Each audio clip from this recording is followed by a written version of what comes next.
à tous, je suis ravie de vous retrouver pour votre rendez-vous économique de la semaine. Le MAG-ECO vous fait faire une séance de rattrapage sur l'essentiel de l'actualité économique nationale. Et ce qui s'est passé d'important au courant de cette semaine, c'est le passage à l'Assemblée populaire nationale du projet de loi sur les hydrocarbures. Un projet de loi en préparation depuis quelques années et qui a pour intérêt dynamiser l'activité hydrocarbures et aussi et surtout attirer l'investissement étranger. Nous sommes allés à l'Assemblée populaire nationale pour recueillir pour vous les réactions et les points de vue des députés de différentes formations politiques par rapport à ce projet de loi sur les hydrocarbures. Regardez. 77 députés sont intervenus pour commenter et proposer des amendements sur le projet de loi. La majorité des députés intervenus pensent que le projet répond aux enjeux actuels, mais plusieurs regrettent le manque de vulgarisation et de médiatisation du projet de loi et considèrent que le moment est mal choisi pour voter une telle loi. La période que nous vivons est compliquée. Il aurait fallu organiser des conférences pour expliquer cette loi en faisant appel aux experts du domaine. Cette loi a pour objectif d'attirer les investisseurs étrangers. Ces derniers recherchent la stabilité politique et la stabilité législative.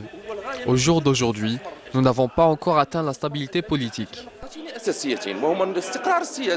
Dans son exposé, le ministre de l'Énergie a mis en évidence l'aspect nécessaire et urgent de changer la loi, et ce pour plusieurs raisons.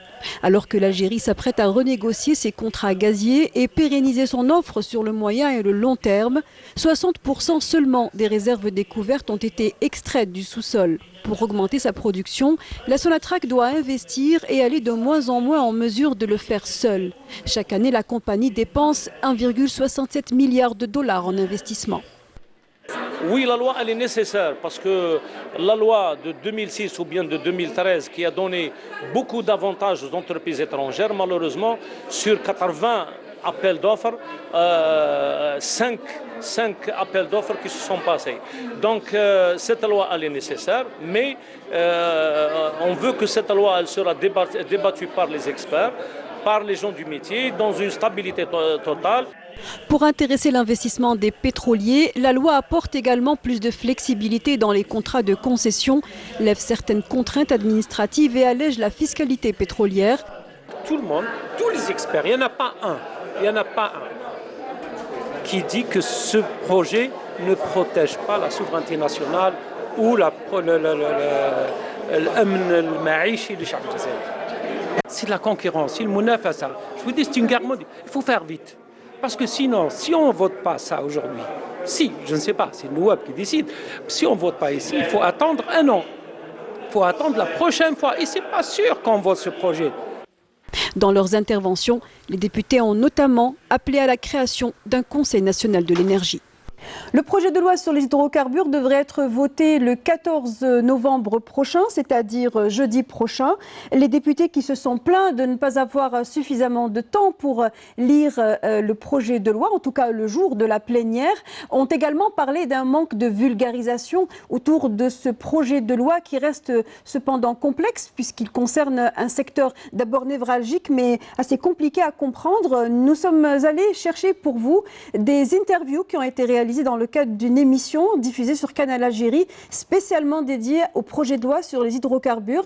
Ce commentaire appuyé par des interviews va vous permettre de comprendre davantage les aspects les plus importants à relever de ce projet de loi sur les hydrocarbures. Regardez.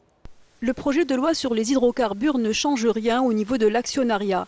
Dans un investissement, il est majoritairement au profit de la Sonatrach à hauteur de 51,49%. La mouture qui prévoit plus de facilité au niveau du traitement administratif confie le transport par canalisation exclusivement à la compagnie nationale. Quant au contrat de concession, la période a été revue légèrement à la baisse, 30 ans avec une possibilité pour l'investisseur de prolonger la concession de 10 années. Autant de mesures ayant pour objectif stimuler à nouveau l'intérêt des compagnies pétrolières étrangères car le secteur hydrocarbures en a besoin. Je dois dire que nous avons déjà consommé 60% de nos réserves. Ce sont des réserves qui sont couvertes par des contrats. 60% de ces réserves qui sont couvertes par le contrat sont déjà épuisées. Il reste 40% de ces réserves. Si on ne fait rien, si on ne reconstitue pas les réserves, au taux de croissance actuel de la demande et avec le déclin de la production. Il faut savoir que Hassi-Rmel assure quelque chose comme 60% de la production en gaz et Hassim Saoud quelque chose comme 40%. Ce sont des gisements qui prennent de l'âge. Oui. Donc il va falloir découvrir, il va falloir développer, il va falloir reconstituer les réserves. Entre 2000 et 2009, la Sonatrach investissait une moyenne de 380 millions de dollars par an. Aujourd'hui, l'investissement lui coûte une moyenne de 1,67 milliard de dollars chaque année. Les puits de Hassim Saoud et de Hassi-Rmel étant des puits vieillissants, la Sonatrach en est à son 3e boosting pour permettre de prolonger la vie du puits et continuer à en extraire du gaz et du pétrole. Des investissements très lourds qui impactent le coût et la rentabilité. Diminuer les prélèvements fiscaux est l'un des éléments clés de cette loi pour attirer l'investissement étranger devenu nécessaire. Prévoir une fiscalité plus simple, plus claire et plus attrayante. Donc on a globalement gardé la même architecture, la même structure, la redevance, la taxe superficiaire, etc. Mais on a toutefois fait en sorte de simplifier les modalités de calcul et de réduire le nombre de paramètres de calcul. Nous avons un prélèvement fiscal, un taux de prélèvement fiscal le plus élevé au monde.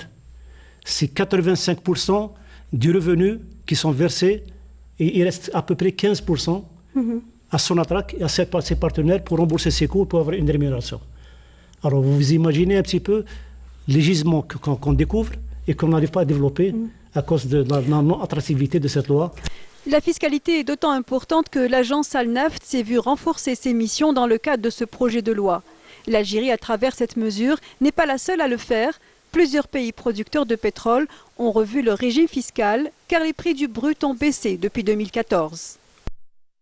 Il ne sert strictement à rien d'avoir un niveau de prélèvement élevé, puisque cela ne fait que fuir l'investisseur. L'investisseur, lorsqu'il veut engager ses fonds, ses capitaux, il va comparer un certain nombre de régimes législatifs, fiscaux, etc. de plusieurs pays. Et donc, il va s'orienter vers le pays qui lui permet de réaliser la rentabilité la plus intéressante pour lui. Donc, on a tout intérêt à se positionner parmi ces pays-là pour être concurrentiel et compétitif. D'ailleurs, avec la baisse des prix en 2014, donc c'est une réalité bon nombre de pays donc se sont retrouvés face à cette réalité et bon nombre de pays donc producteurs se sont retrouvés devant l'obligation de revoir leurs termes fiscaux. Donc l'Algérie également est face à cette réalité, elle ne peut pas la contourner. Si cette loi est votée, la relance de la production hydrocarbures devrait éviter à l'Algérie un déficit structurel quasi inévitable à l'horizon de 2030, un déficit entre la production et exportation du gaz et sa consommation en interne. Voilà donc ce qu'il y avait à retenir de ce projet de loi de finances qui sera donc voté le 14 novembre prochain, donc jeudi prochain. Cette semaine également s'est tenue une rencontre organisée par les deux chambres de commerce et d'industrie algériennes et allemandes. Une rencontre qui avait pour objectif de partager l'expérience du modèle économique allemand et de quelle manière l'Algérie pouvait-elle s'inspirer de ce modèle pour l'appliquer dans le cadre de son économie. Regardez les détails dans cette couverture réalisée par Wassira Bouchaeb et Nesrine Ben Saïdi. Comment s'imprégner de l'expérience allemande en matière de gestion des entreprises? C'est sur quoi a porté la rencontre algéro-allemande organisée par les chambres de commerce et d'industrie des deux pays. Il est possible d'améliorer notre économie en s'imprégnant du modèle allemand et ce en valorisant les petites et moyennes entreprises. D'ailleurs, c'est la stratégie de l'économie allemande qui se base exclusivement sur ce genre d'entreprise pour booster son économie.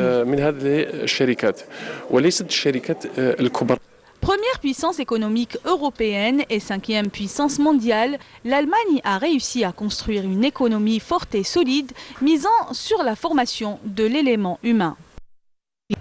Par rapport à ça, c'est qu'il y a une loi qui vous oblige à ce que tous les diplômes doivent passer par la formation, par le ministère de la formation professionnelle. Alors qu'en Allemagne ou là, dans le reste du monde, on copie ça maintenant, c'est que les diplômes passent par l'entreprise. C'est l'entreprise qui forme et à la fin, elle est diplômante. L'entreprise, c'est l'homme. Un chef d'entreprise allemand ne vous dira jamais c'est mon employé. Il vous dira c'est mon collaborateur. La formation du personnel est très importante. Il faut absolument suivre ce modèle en assurant l'encadrement des jeunes. La force de l'économie allemande réside en premier lieu dans cet axe. En deuxième lieu, dans le lien existant entre l'université, les instituts et l'emploi. L'apprentissage et la maîtrise de la langue constituent aussi une nécessité pour une meilleure collaboration. Depuis 2 ans, notre institut a enregistré une forte demande. Le nombre d'étudiants a même augmenté. Nous comptons 2000 places pédagogiques. Les experts sont unanimes. L'Algérie dispose de grands potentiels à travers plusieurs secteurs, notamment l'agriculture et les mines. Des atouts lui permettant de s'imposer sur le marché mondial pour peu qu'il soit développé. Et on reste dans le domaine des actions ou des activités des chambres de commerce et d'industrie pour vous emmener cette fois en France, plus précisément à Marseille, où la CACI France, la chambre algéro-française de commerce et d'industrie, est en train de faire un travail avec des opérateurs qui souhaitent investir en Algérie. Elle les informe et les oriente sur ce qu'il faut savoir lorsqu'on veut investir en Algérie, notamment dans le secteur du tourisme d'affaires. Regardez le reportage qui a été réalisé par Saïda Mayouf. Qu'est-ce qui vous amène? Alors j'ai une agence de tourisme et ce que je voudrais faire c'est savoir comment ils font pour si c'est facile d'aller en Algérie. Très bien. Comparé au Maroc et à la Tunisie. Très bien. Alors en Algérie, vous avez certaines facilitations, notamment dans l'obtention des visas et vous avez également, si vous voulez, des circuits touristiques qui sont extrêmement bien organisés.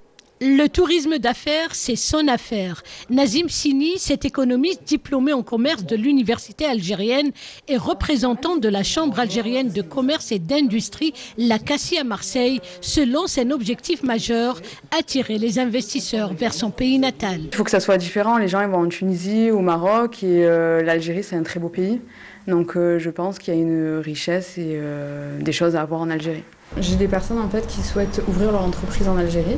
Donc en fait, je voulais savoir quelle démarche ils avaient à faire. Ce qu'on appelait autrefois la loi 51-49 va être abolie et donc vous pourrez vous implanter en tant qu'investisseur étranger tout en possédant une entité localement en Algérie à 100%.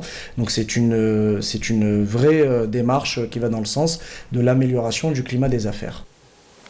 Investir en Algérie et par là même mettre en valeur ses richesses touristiques, artisanales et culturelles demeure le leitmotiv de Nazim Sini. Ce que j'ai fait, c'est qu'en 2015, on a créé le premier salon de l'Algérie à Marseille, qui a été une première édition qui a rencontré un très fort succès, puisque nous avions 80 exposants qui sont venus montrer et promouvoir le produit algérien.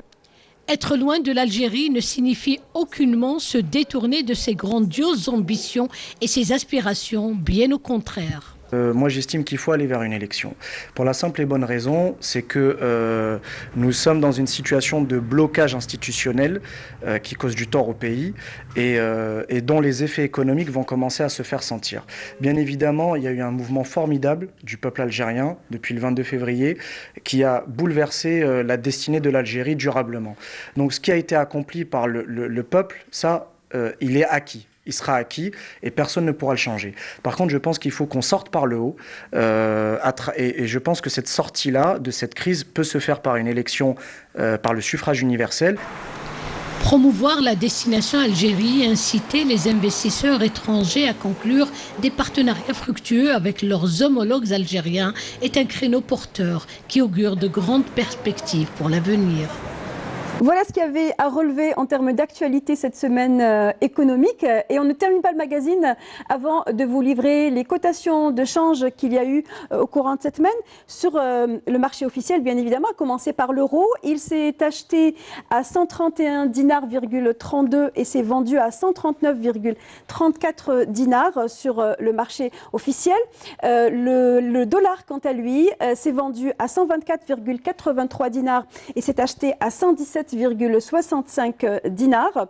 À présent, et pour terminer, le prix du baril, on vous donne une variation, comme à chaque semaine, une variation des prix qu'il y a eu au courant de cette semaine à travers 3 journées. Le vendredi, le Brent de la mer du Nord, qui est le prix de référence auquel l'Algérie se base, il était à 60,76 $.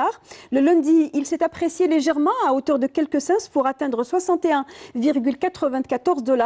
Le Brent de la mer du Nord a terminé en appréciation toujours avec 62,59 $. Voilà, on vous a pratiquement tout dit au sujet de l'actualité économique de cette semaine. J'espère que le sujet vous a intéressé. Rejoignez-nous sur les réseaux sociaux, sur la page Facebook officielle de Canal Algérie et sur la chaîne YouTube également. On se retrouve samedi prochain pour un nouveau magazine.